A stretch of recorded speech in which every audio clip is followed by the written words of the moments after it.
عبده ورسوله لا نبي ولا رسول بعده. اللهم صل وسلم وبارك على نبينا محمد وعلى اله واصحابه ومن تبعهم باحسان الى يوم الدين. أوصيكم وأوصي نفسي بتقوى الله العظيم وقد فاز المتقون إذ قال تعالى يا أيها الذين آمنوا اتقوا الله حق تقاته ولا تموتن إلا وأنتم مسلمون. وقال رسول الله صلى الله عليه وسلم فقيل حديث ممتع وأتبي سيد الحسن الرحمة وخير الناس بخلق حسن. اللهم صل على محمد وأنت تجعل الدنيا إلى سيدنا وقال رسول صدري ويسر أمري وأنت بلساني يفقهوا قولي أما بعد. Bersyukur atas nikmat kehadiran salawat dan salam semoga tetap tercurah dari kedua dan suasana kita bagi Nabi Muhammad SAW serta keluarganya, sahabatnya, dan Ibrahim insyaallah sampai kepada umatnya yang senantiasa istiqomah beriringan terhadap Islam dan sunnah-sunnah beliau di akhir dan setelah dan mudah-mudahan yang kita nanti kita mendapatkan syafaat muslimin amin. Bapak Ibu, tema kita pada malam hari adalah topik kecerdasan nilai-nilai spiritual dalam budaya agama.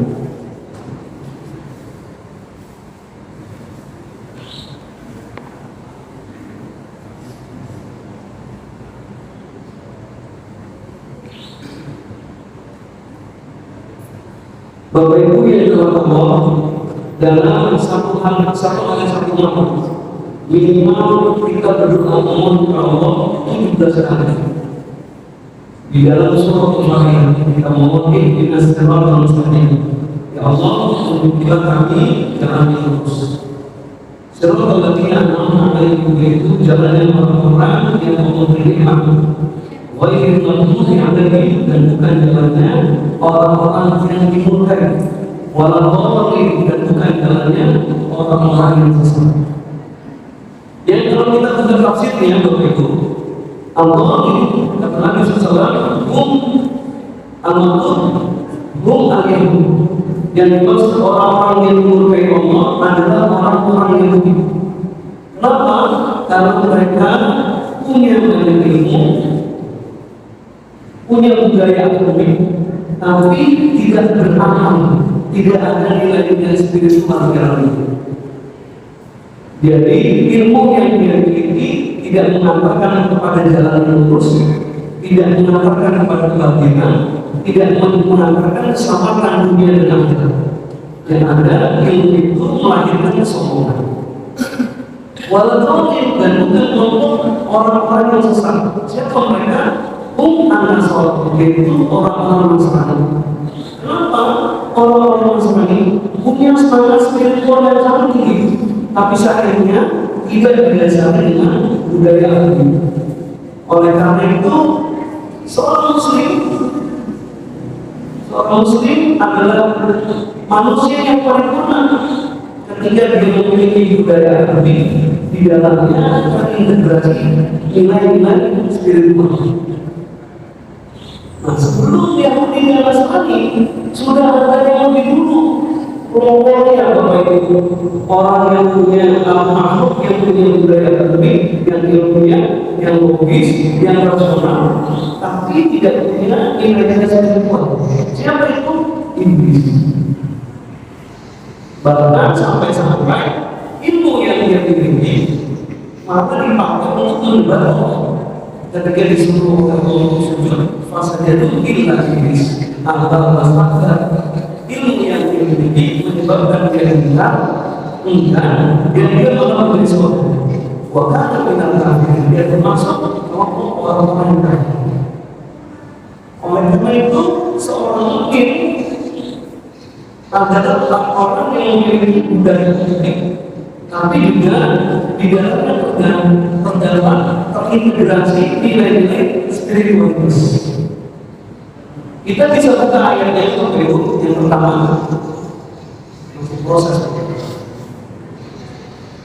surat ke-39, surat Az-Zumar, ayat yang ke-9. Surat 39 ayat yang ke-9. Allah berfirman, "Amman huwa qanitun ana-al-laili sajidan wa qa'iman yahdharul akhirah wa yarju rahmat rabbih. Qul hal yastawi alladziina ya'lamuun wal ladziina laa ya'lamuun innama yatadhakkaru ulul albab." Dalam ayat ini Allah membuat komparasi, membuat perbandingan. Apakah sama orang-orang musyrik dengan orang yang begitu taat kepada Allah, beribadah di waktu-waktu malam dengan sujud dan berdiri yang terakhir karena mengharapkan keridhaan Allah, sangat takut terhadap akhirat, wa yarju rahmat rabbih, dan mengharapkan rahmat dari Allah. Lalu Allah bandingkan lagi, kul hal yastawi alladziina ya'lamuun wal ladziina laa ya'lamuun. Katakanlah Muhammad, apakah sama orang yang berilmu dengan orang-orang yang tidak berilmu? Di dalam ayat ini Allah menyebut orang yang berilmu bukan hanya orang yang cerdas secara fikih, secara fikih, secara rasio, secara logis, tapi justru di dalam ayat ini dimulai perbandingannya dengan orang yang Allah dengan orang yang musyrik, orang yang tidak beribadah kepada Allah dengan orang yang ibadah taat kepada Allah dengan kondisi malam dia sujud berdiri kepada Allah. Artinya apa? Dalam Islam, seseorang yang memiliki budaya tertentu di dalamnya berintegrasi budaya atau nilai-nilai spiritual tinggi. Menuntut ilmu dalam Islam bukan hanya untuk menjadi cerdas, bukan hanya biar mendapatkan kebahagiaan di dunia, tapi juga mengharapkan kebahagiaan di akhirat. Yang berikutnya Bapak Ibu, kita bisa buka dari yang kedua, yaitu surat Al-Mujadalah atau surat Al-Mujadalah, surat nomor ke-58 ayat yang ke-11. Surat yang ke-58 ayat yang ke-11. Ya ayyuhalladzina amanu idza qila lakum tafassahu fil majalis fafsahu yafsahu lakum wa idza qila usjudu famsudu yarfa'u alladziina amanu minkum wal ladzina utul ilma darajat wallahu bima ta'maluna khabir. Dalam ayat ini Allah menjelaskan kepada kita bahwa Allah mengangkat derajat orang-orang yang beriman dan orang-orang yang berilmu. Jadi ada nilai spiritual dan ada nilai teknik. Iman sebagai simbol lambang spiritual, ilmu sebagai lambang teknik. Yang seharusnya dalam Islam memang tidak bisa dipisahkan. Itu sebabnya Ali bin Abi Thalib ketika mendefinisikan orang alim, siapa itu orang alim? Beliau radhiyallahu menyebutkan orang alim, orang yang banyak ilmunya, yang banyak hafalannya, yang menguasai ABCDEFG, bukan. Tapi beliau mendefinisikan orang alim dengan satu kalimat yang luar biasa. Apa kata beliau? Apa kata beliau? Innamal alim, sesungguhnya orang alim itu man amila bima alima wa waqafu ilmu amalan, yaitu orang yang bersesuaian antara ilmunya dengan amalnya. Kalau dia punya ilmu, ilmunya diamalkan, dan kalau dia beramal, amalnya berdasarkan ilmu. Lalu pertanyaannya, bagaimana dengan kita? Bapak Ibu, mohon maaf, dari tahun 2004 diberlakukannya kurikulum berbasis kompetensi itu dirapor anak-anak kita atau Bapak Ibu dirapor cucu-cucunya, itu nggak ada lagi kolom peringkat, nggak ada lagi kolom ranking. Ranking berapa tidak berapa ada, adanya jumlah nilai rata-rata.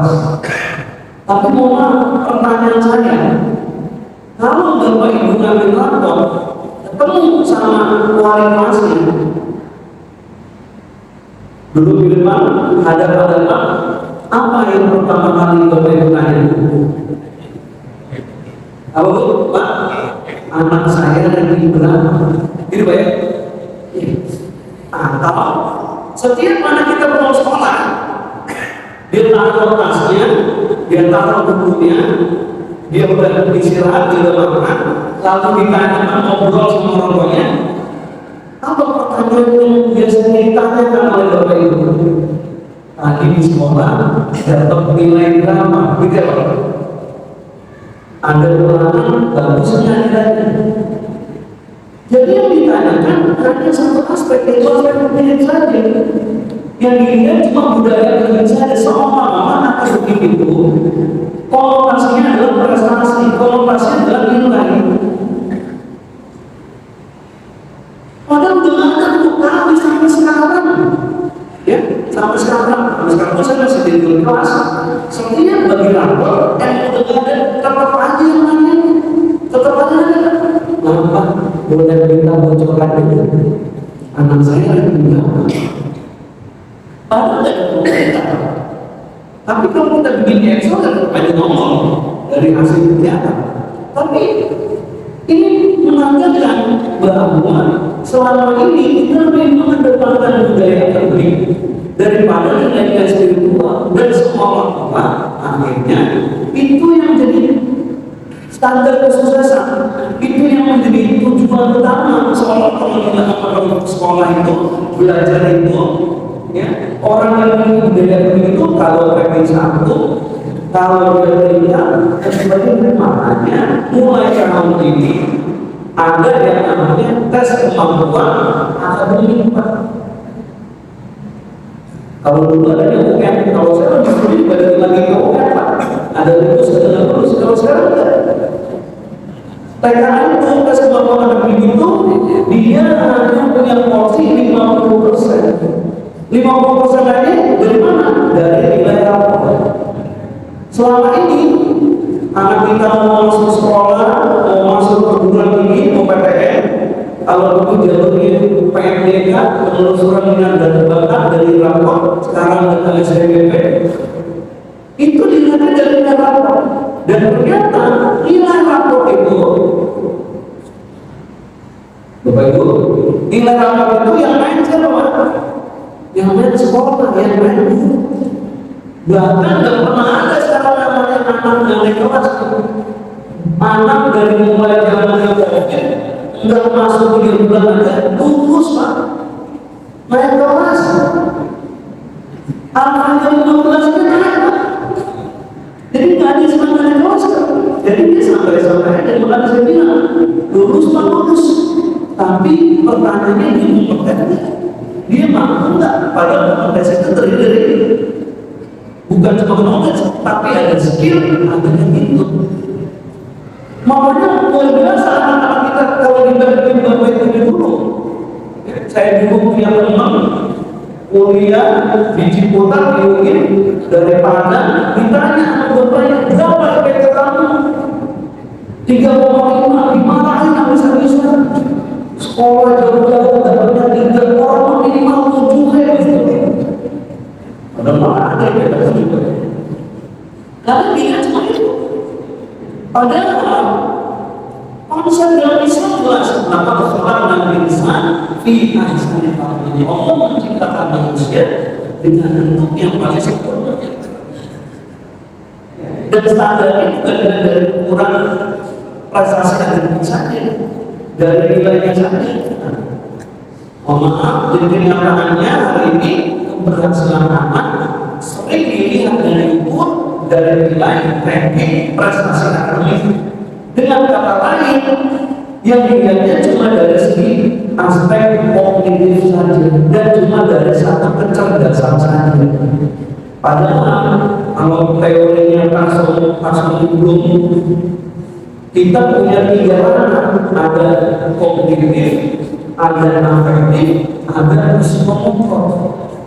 Yang masalahnya ada intelligent quotient, ada emotional quotient, ada spiritual quotient. Tapi yang lebih sering dinilai atau yang dilihat ukurannya cuma kognitif saja. Nah kalau begini apa jadinya? Jadi muncul generasi-generasi kayak Yahudi, kayak Nasrani, atau ikutin banyak, yaitu Inggris. Ya nanti kalau kesinian, kalau dia berkuasa kayak Fir'aun, kalau dia jadi orang kaya kayak Korun, kalau dia punya jabatan, dia punya kekuatan kayak Haman dan kenapa? Dia punya kecerdasan secara kognitif, tapi dia punya kecerdasan secara emosi, secara spiritual.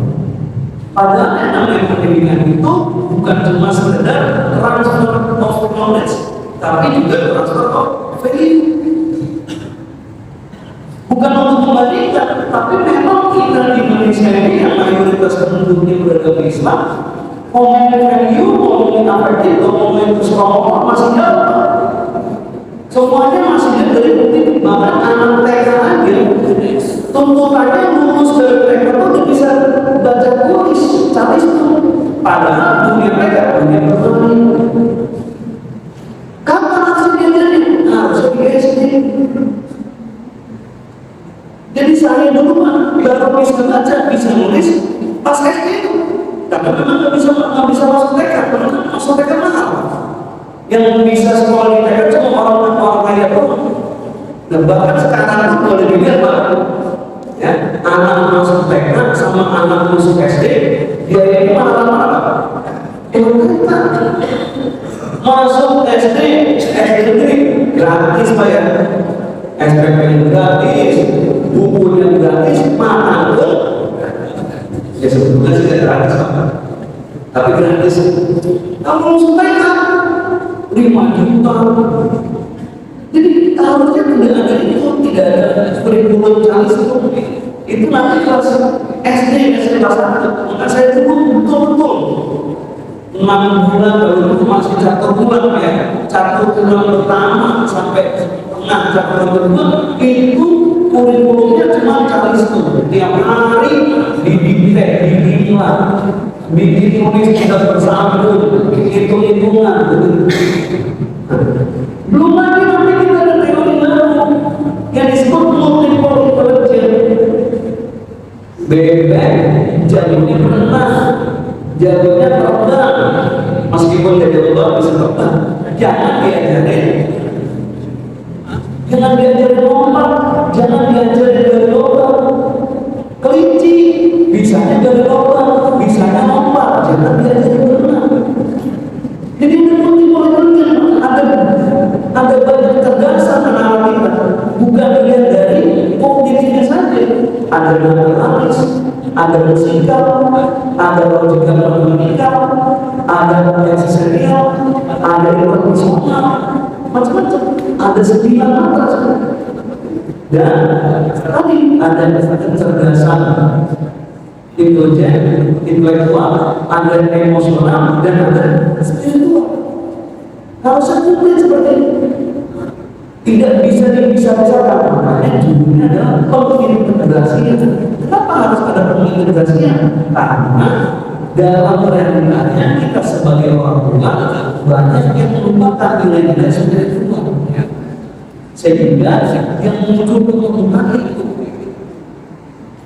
yang dilihat cuma sekedar intelektual doang, tapi tidak berbanding lurus. Makanya banyak kasus Pak. Belum lama yang viral bagaimana seorang guru besar di kampus Islam itu marah-marah sama kasir di supermarket sampai meludahi Pak. Itu guru besar profesor doktor. Intelektualnya tidak diragukan, tapi pertanyaannya bagaimana kecerdasan emosi, bagaimana kecerdasan spiritual. Kok bisa begitu? Nah ini karena memang yang ditabir cuma itu. Kita pun nanya anak kita, sehingga anak itu yang jadi orientasinya nilai itu. Kalau jelek kayaknya dosa banget ya. Sehingga apa? Berbagai macam cara dikerjakan untuk bisa dapat itu. Sehingga terjadilah penyimpangan dalam persoalan ini. Ya non-track, ya bagian macam-macam. Ya. Jadi sebetulnya harusnya komprehensif.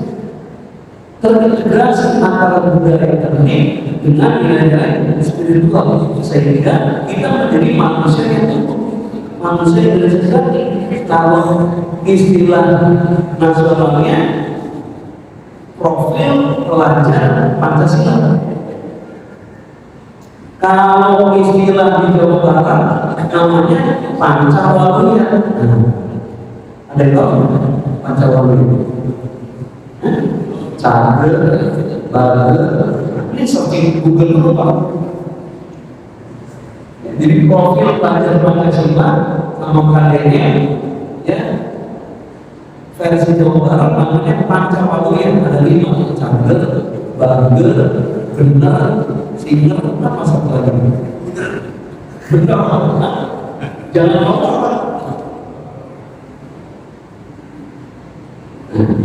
Kita lihat Bapak Ibu, wahyu yang pertama kali turun adalah surat Al-Alaq ayat 1-5. Yang di dalam ayat ini terdapat perintah kita untuk menuntut bahasa lainnya budaya agama, tapi tidak boleh berbahasa kita, harus menyertakan nilai-nilai spiritual. Dengan apa? Dengan dimulai ayat pertama yang Iqra bismi rabbikal ladzi khalaq. Kita belajar, kita menuntut ilmu, kita memiliki budaya akademik, berpikir logis, punya rasa prinsip, rasa yang sangat tinggi, rasional, tapi tidak boleh bebas nilai. Kita adalah makhluk, Allah adalah Al-Khaliq. Yang namanya makhluk hina, setinggi apapun kemampuannya tidak mungkin bisa dibandingkan dengan kebesaran Allah. Laukana al-bahru midada li kalimati rabbi la nafida Allah. Qabla an tafala kalimati rabbi wa radina bimithlihi madada. Kita hitung ilmunya Allah, imannya Allah seperti laut, gak cukup, dia lagi laut lagi, gak bisa. Jadi semakin berilmu, semakin memiliki budaya akademik, semakin tinggi nilai spiritualitas. Yang kalau dalam budaya kita disebut dengan filosofi hati, makin berisi makin menuntut, bukan makin sombong kayak ini. Iqra bismi rabbikal ladzi khalaq. Diingatkan lagi dari kedua, khalaqal insana min 'alaq. Manusia itu diciptakannya dari rambut, segumpal darah, sesuatu yang menjijikkan.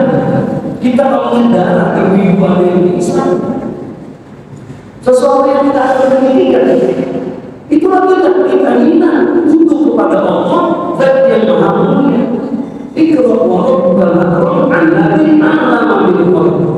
Dan Allah mengajarkan manusia itu dengan dirinya, dengan metode. Medianya Al-Quran. Al-Quran malam yang Allah yang membuat kita dari tidak tahu menjadi tahu, dari tidak bisa menjadi bisa, dari sulit menjadi mudah. Hidup bedanya tapi semuanya kamu pertolongan Allah, Rasulullah.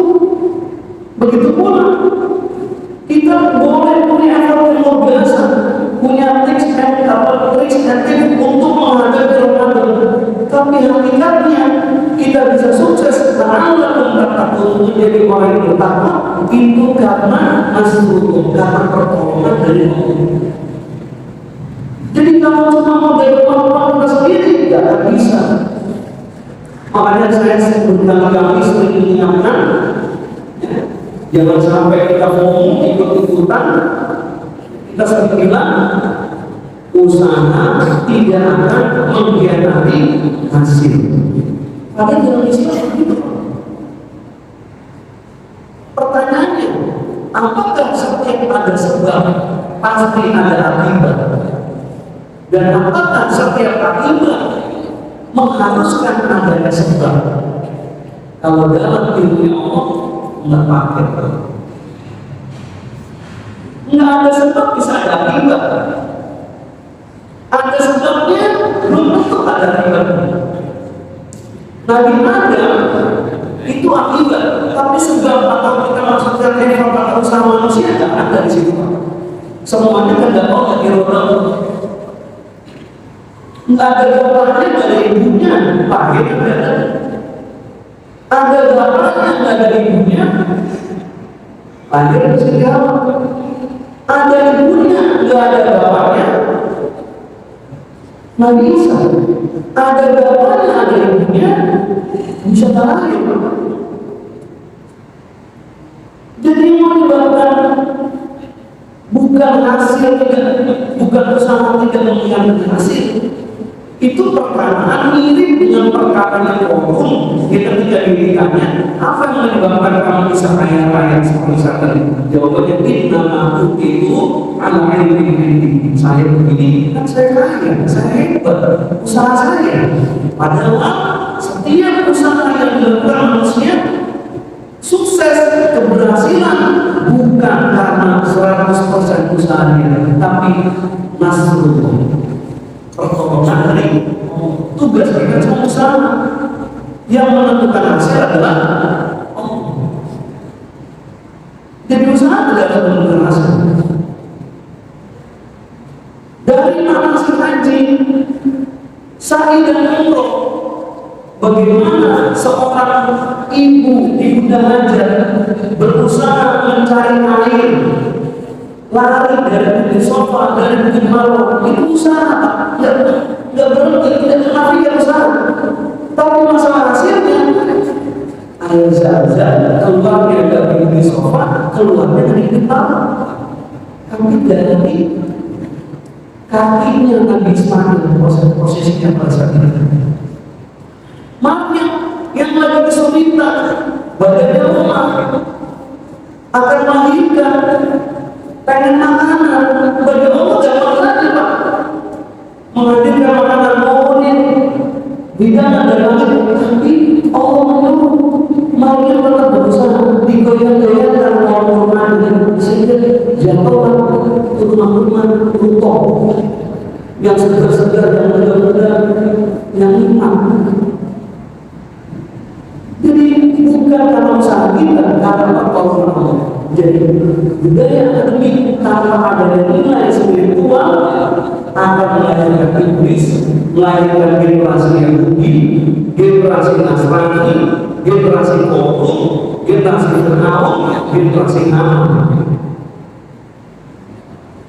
Maka dengan kita kembali mentadaburi surat Al-Alaq ayat 1 sampai 5, insya Allah membuat kita sadar bahwa budaya akademik harus terintegrasi dengan nilai-nilai spiritual. Allah adalah alim, sedangkan manusia itu jahil. Inna kana dzuluman jahulan. Surat Al-Ahzab ayat 72 bahwa sifat asli manusia adalah zalim dan jahil. Allah adalah Khaliq, pencipta, kita adalah makhluk. Allah Maha Mulia, sedangkan kita makhluk yang hina, makhluk yang lemah, yang sangat butuh dengan Allah. Bukan Allah yang butuh kepada kita, tapi kita yang butuh kepada Allah. Allah murah mengajarkan manusia, memberikan pertolongan pada kita dengan kita memutuskan usaha baru turun pertolongan Allah. Dan Allah yang mengajarkan sesuatu yang tidak kita ketahui, dan tugas kita hanya belajar, ikut membaca baik ayat-ayat kauniyah maupun ayat-ayat kauniyah. Bapak Ibu menurut Allah, lalu kalau menurut teorinya waktu learning Anda apa manfaatnya bagi? Mengapa nilai spiritual itu penting? Harus berintegrasi dengan budaya akademik. Jawabannya apa? Anak yang cerdas secara intelektual dan akademik tanpa dibantu dengan cerdas secara emosi, cerdas secara sosial, cerdas secara spiritual, sangat beresiko kehilangan arah dan tujuan. Memaknai hidupnya nggak paham ya, apa aja hidup? Apa yang disebut dengan hakikat kebahagiaan? Bahkan memahami sukses tidak tahu. Standarnya paling banget kalau zaman sekarang ya berdasarkan materi, orang dianggap sebagai orang yang sukses kalau memiliki harta, memiliki tahta, kata-kata yang hina, dan mendapatkan cinta. Apakah betul? Ternyata tidak. Berapa banyak orang yang punya 4 kata, harta, tahta, kata, dan cinta, tapi hidupnya tidak bahagia. Kenapa tidak bahagia? Karena tidak adanya al-mutmainnah, tidak adanya as-sakinah, ketenangan. Dia punya harta, dengan harta dia tidak bahagia, dia tidak tenang, dia tidak nyaman. Setiap detik harus update harga emas hari ini naik 3 juta. Pikir tadi jumlah dari berapa sekarang? Lihat lagi proses saham per berapa menit dia ada lagi, bagaimana mau tenang? Tidurnya nggak nyenyak. Hartanya yang di bank dia mesti pakai terus, yang ada di rumah dia mesti lihat CCTV. Di mana letaknya? Bayar mau ini aja orang yang begitu kan mesti mati obat penenang. Kalau kita nggak perlu obat penenang, ngaji aja tidur kawan.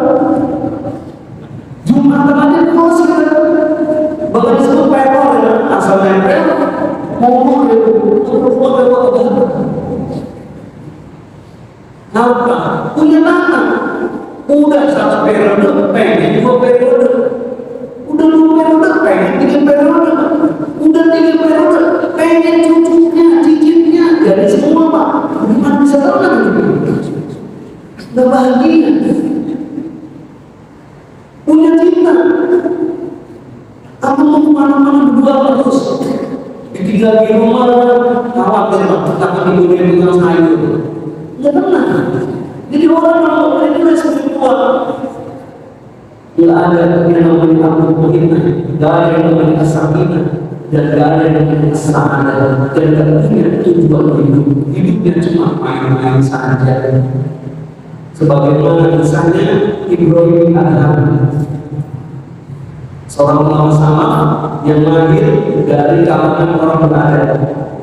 Waktunya dihabiskan untuk main-main Pak. Orang Arab itu biasa ngabisin waktunya untuk hobi orang Arab yang kayak gini kita lihat nyarak singa di rumah, nyarak serigala. Dia ngabisin waktunya untuk berburu. Cuma berburu pada pasir. Dalam kondisi berburu, qadarullah Allah memberikan hidayah. Di tengah perburuannya dia dengar ada orang mencampurkan. Alhamdulillah orang Arab. Jadi dengar Al-Quran dia langsung paham. Kalau kita antara Al-Quran sama orang yang ngomong bahasa Arabnya, nggak paham kita. Ada orang Arab ngomong kita udah amin-amin aja. Dia dengar tuh dibaca surat Al-Mu'minun surat ke-23 ayat ke-15. Afahasibtum annama khalaqnakum 'abathan wa annakum ilaina la turja'un. Apakah kamu mengira Allah menciptakan kalian cuma main-main saja, tidak punya tujuan? Wa annakum ilaina la turja'un, dan kamu berpikir tidak akan dikembalikan kepada Allah kalau dimintai pertanggungjawabannya. Mendengarkan ayat ini bentar seluruh dunia berkata dia benar ternyata orang hidup itu punya tujuan, dan itu menjadi titik balik. Mulai saat itu berbalik 180 derajat dari hidup yang main-main menjadi hidup yang berkampanye. Kapan? Ketika beliau punya nilai-nilai spiritual sehingga tahu apa yang menjadi tujuan hidupnya. Karena orang yang memiliki nilai spiritual itu dia akan menjadi fondasi yang kokoh. Pertama, niat dia belajar, niatnya benar. Bahwa dalam Islam belajar adalah untuk ibadah, untuk kesempurnaan ibadah. Karena Allah menyebutkan setan itu lebih takut sama orang alim yang tidur daripada orang jahil yang beribadah. Kenapa? Kalau orang tidur, orang alim tidurnya ada nilai ibadah. Kalau orang jahil ibadahnya tidak ada nilainya. Kenapa bisa bernilai? Karena tidak didasarkan ilmu. Dia paham tujuannya bahwa berilmu niat utamanya untuk ibadah, bukan biar jadi pintar, bukan biar jadi kaya, bukan biar memiliki jabatan, kekuatan dan sebagainya. Dia harus ikhlas. Karena ibadah harus ikhlas. Mengiru illa bi'abdullah mukhlisina lahu-din. Kemudian ilmu dan iman harus sejalan. Dan kalau disebut iman, maka dalamnya terintegrasi dengan amal. Jadi kalau disebut iman pasti termasuk dalamnya ilmu, yaitu amal, ilmu dan iman, dan terusnya ilmu, iman dan amal soleh. Apakah mau menyebutkan dalam Al-Quran man 'amila sholihan atau amal wa 'amila sholihan, iman dan beramal soleh, maka dimaksud amal iman itu ikut dalamnya ilmu. Karena orang tidak mungkin beriman kalau dia tidak punya ilmu. Yang kedua, dengan dia memiliki nilai spiritual, maka dalam proses budaya akademiknya dia akan jujur dalam proses, tidak meremehkan kesalahan. Orientasinya bukan cuma hasil, tapi punya integritas. Maka kalau mau menang, dia belajar sungguh-sungguh, bukan sibuk nyari contekan. Kita ingat dulu zaman UN, bahkan ada yang nyari bocoran jawaban itu ada yang nyari di kereta. Zaman keretanya belum kayak gini, belum kereta nggak punya kereta bisa naik. Itu banyak orang jual bocoran nilai UN di kereta. Nah, maka kalau orang punya nilai spiritual dalam budaya akademiknya, dia akan jujur dalam proses. Dia melakukan kecurangan, nggak mungkin dia mengontek bahasanya, apalagi sampai pelajaran semua. Tangguh menghadapi kegagalan karena memiliki sabar. Kegagalan itu adalah kesuksesan yang tertunda. Hari ini kita gagal, banyak orang yang gagal karena tidak pernah mencoba. Jadi kita bersyukur kita gagal karena kita pernah mencoba. Sedangkan mereka yang tidak pernah gagal justru karena mereka tidak pernah mencoba. Ini sabar. Nah sekarang ini yang hilang. Nanti kita akan lihat bagaimana kondisinya hari ini. Kita hidup di zaman di era digital. Semuanya serba pengen instan. Ya, tidak mau melakukan proses, semuanya pengen cepat-cepat. Ya, makanan itu disebut ultra proses, yang ternyata itu jadi sumber malapetaka, sumber penyakit gitu. Kemudian kalaupun dia sukses, dia berhasil, yang ada dia bukan takabur, tapi dia menjadi tawadhu, bahkan kepada Allah dia takabur, kepada manusia dia rendah hati, kepada Allah dia takabur. Maka rumah dan sekolah, orang tua dan guru perlu bersinergi menanamkan nilai spiritual dalam budaya akademik. Bagaimana caranya belajar dan menguatkan nilai itu? Bahwa belajar itu kita ingin punya ilmu bermanfaat, ingin membahagiakan orang tua, dan dengan ilmu kita ingin menjadi hamba Allah yang diridhoi. Dengan ilmu, dengan budaya spiritual, nilai spiritual dalam budaya ini mencegah penyimpangan nilai uang, memakai pelajari sebelum curang saat ujian, serta manipulasi tugas. Sebagaimana diketahui, bulan November tahun 2021 itu rilis pertama kali AI, itu Februari 2022 udah 5 hasil di skripsi dan tesis. Hasilnya bukan hasil sendiri, tapi hasil dari AI. Cuma 4 bulan. membentuk kesadaran mental, tidak mudah putus asa, mampu menerima kegagalan dan kenyataan, bersabar dalam proses tawakal serta usaha. Ya, sehingga tidak menjadi Fir'aun, tidak menjadi korup, tidak menjadi aman. Tantangannya Pak, kira digital ini informasi instan, semuanya serba instan, budaya serba cepat. Jadi belajar tuh pengennya cepat, ya. Makanya anak sekarang dikasih soal, itu mengerjakan sendiri Pak, langsung jawabannya dari AI. Tinggal difoto, dimasukin ke jajaran jadi keluar, bisa kan? Yang ketiga, tekanan media sosial dan standar sukses yang tinggi. Nah, maka peran orang tua, ya, anfusahum wa ahlihim nar. Satu, meluruskan, ya, kita yang mengharapkan bahwa belajar adalah ibadah, bukan dia lulus membahagiakan orang tua kerja. Bahkan ada yang ditanya belum bagi orang tua. Maksudnya kayak dia baik, menjadikan rumah sebagai lingkungan spiritual. Atmosfer rumah membentuk karakter keheningan, teladan integritas orang tua, melalui proses bukan kemaniman, dan mengajarkan makna sukses yang tinggi.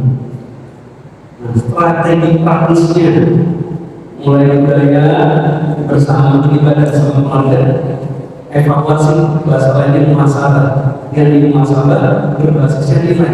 Hari ini berapa orang yang bertolong, berapa kali mengucapkan terima kasih, membiasakan minta maaf, minta tolong, membiasakan bersyukur setiap pencapaian yang sabar dalam menghadapi musibah dan tak lupa.